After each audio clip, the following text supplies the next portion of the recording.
Préparez-vous. Commence maintenant l'émission Réunion en direct.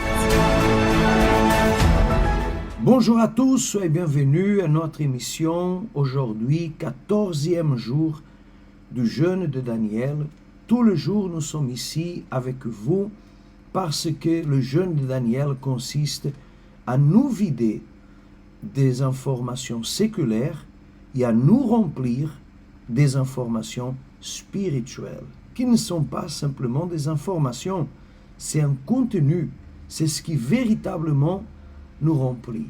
Et aujourd'hui, dans le verset du jour, qui se trouve en Galates, chapitre 5, et verset 16, la parole de Dieu nous dit comme ça: « Je dis donc, marchez selon l'esprit, et vous n'accomplirez pas le désir de la chair. » Vous remarquez que quand on marche selon l'esprit, alors nous suivons les choses qui plaisent au Saint-Esprit, qui plaisent à Dieu. Quand on marche à côté de l'esprit, alors nous suivons ce qui ne plaît pas à Dieu, ce qui ne plaît pas au Saint-Esprit.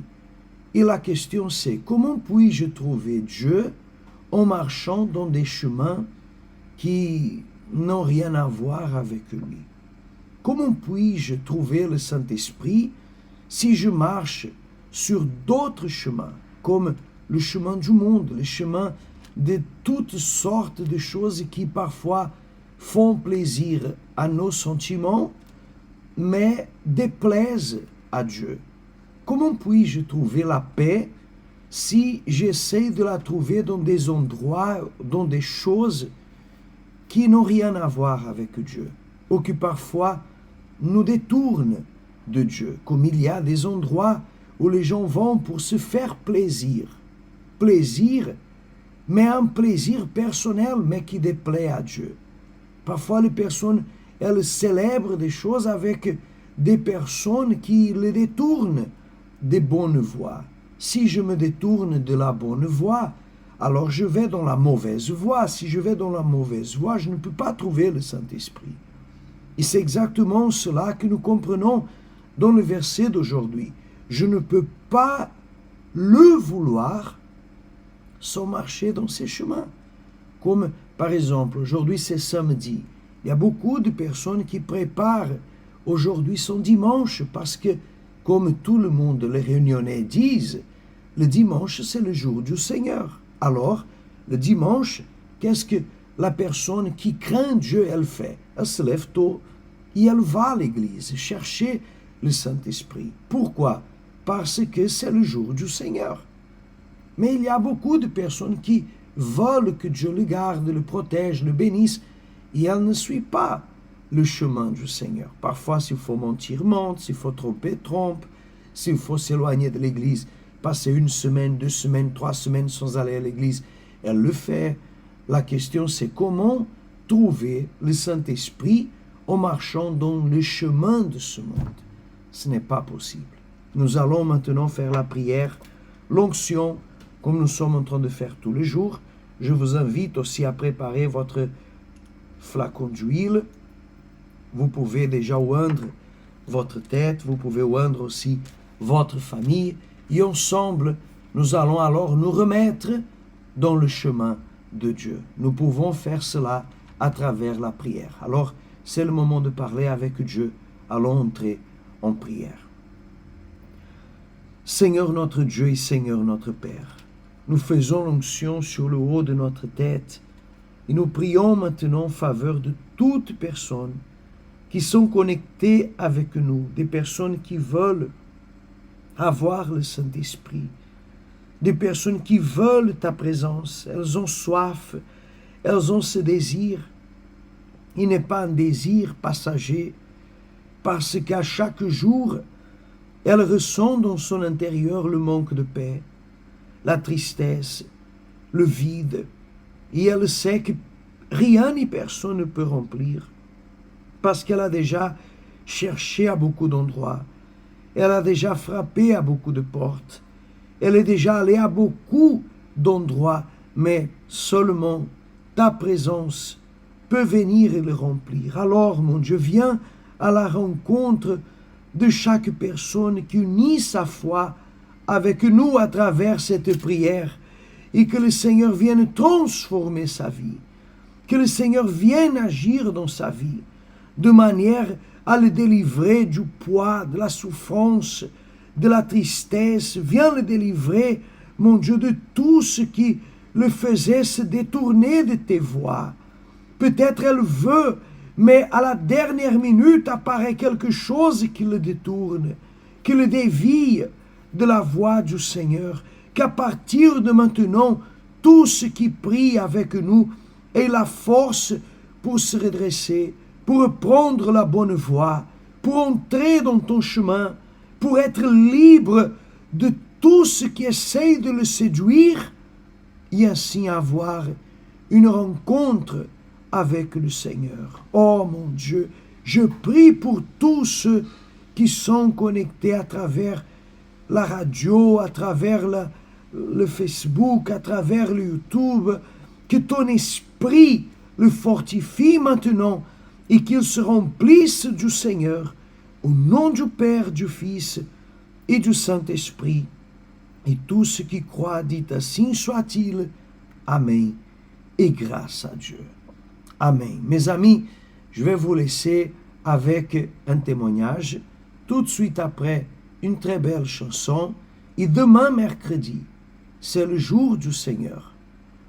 Et pour cette raison, je vous invite tous à inviter aussi votre famille et à être présente ce dimanche à 9h30 pour chercher la présence de Dieu. C'est le dernier dimanche avant la Pentecôte, parce qu'après c'est la Pentecôte. Alors, allons nous préparer. Ne laissons pas la dernière minute. Ne faisons pas les choses mal faites, mais donnons priorité à Dieu.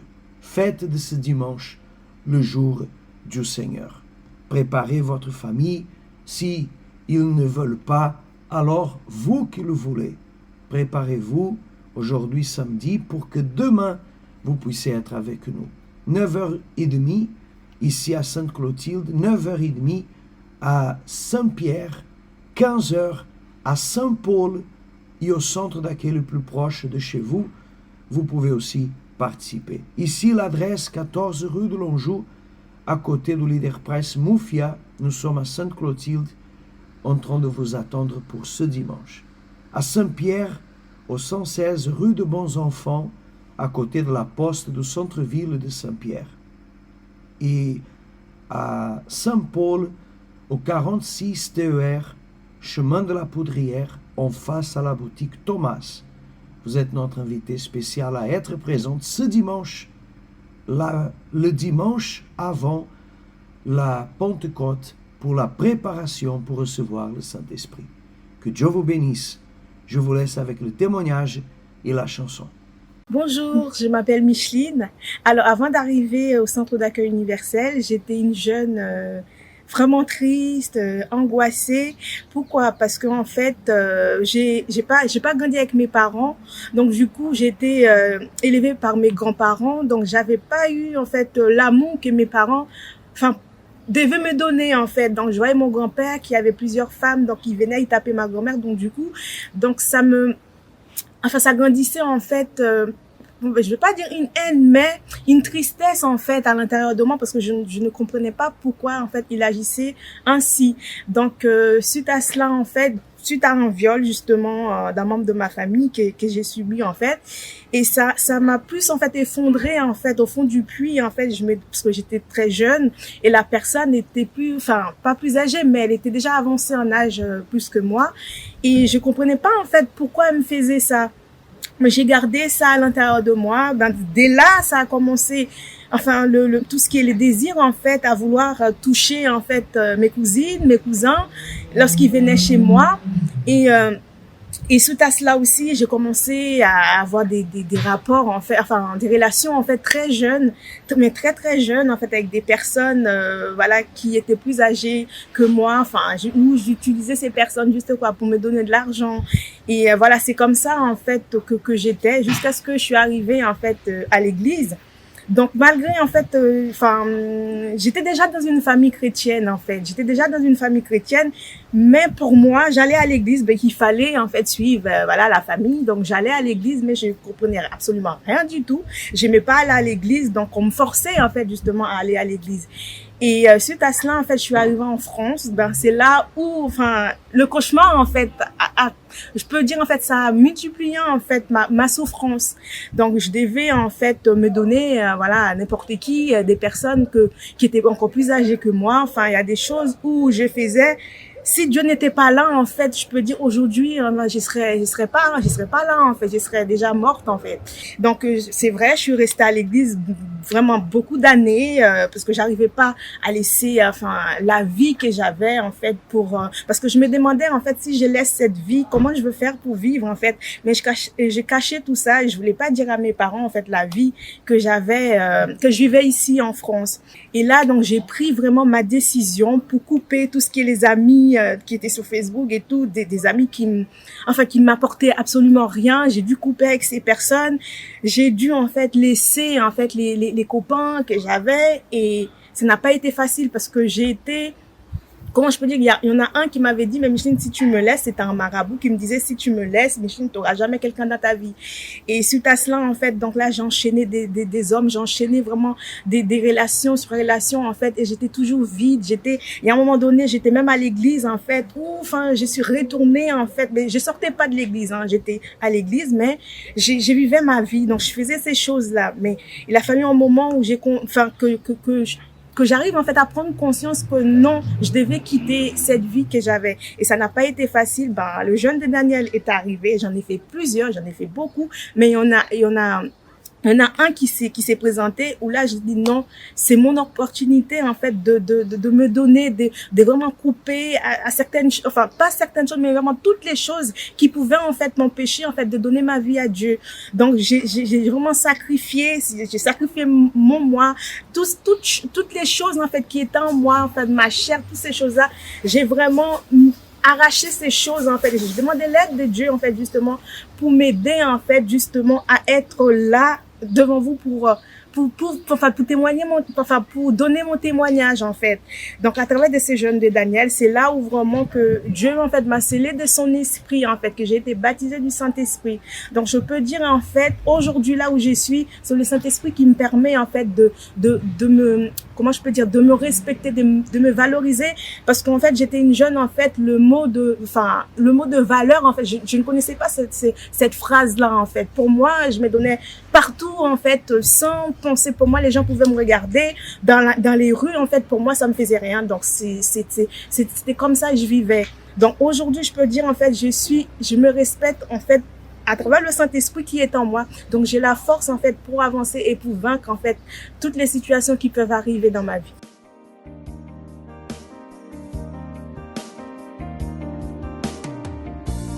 Tout est vain si je ne t'ai pas, Seigneur. Ta parole me suffit. Sans Jésus, je ne sais pas où aller.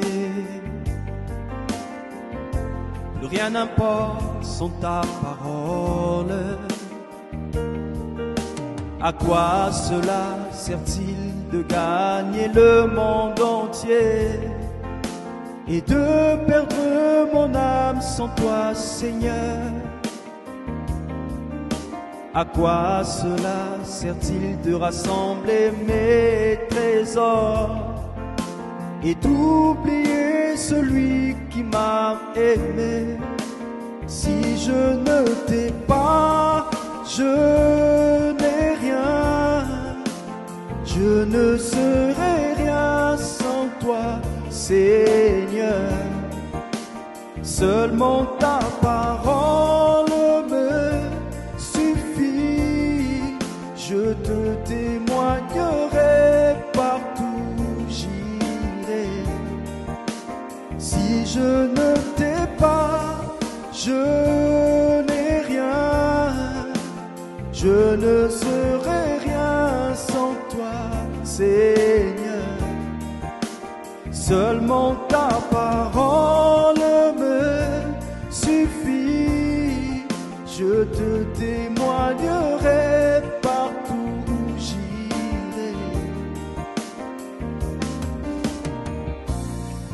serait vain si je ne t'ai pas, Seigneur. Ta parole me suffit. Sans Jésus, je ne sais pas où aller. Plus rien n'importe sans ta parole. À quoi cela sert-il de gagner le monde entier et de perdre mon âme sans toi, Seigneur?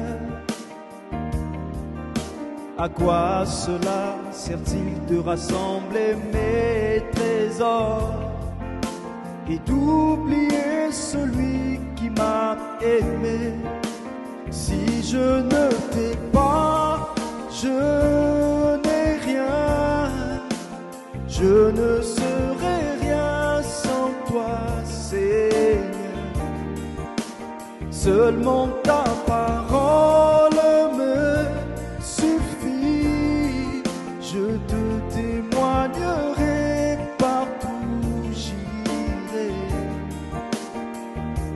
C'est ta parole qui me suffit. Qui suis-je sans ton amour, Seigneur? C'est ta parole qui me suffit. Qui suis-je sans ton amour, Seigneur? Si je ne t'ai pas, je n'ai rien, je ne serai rien sans toi, Seigneur. Seulement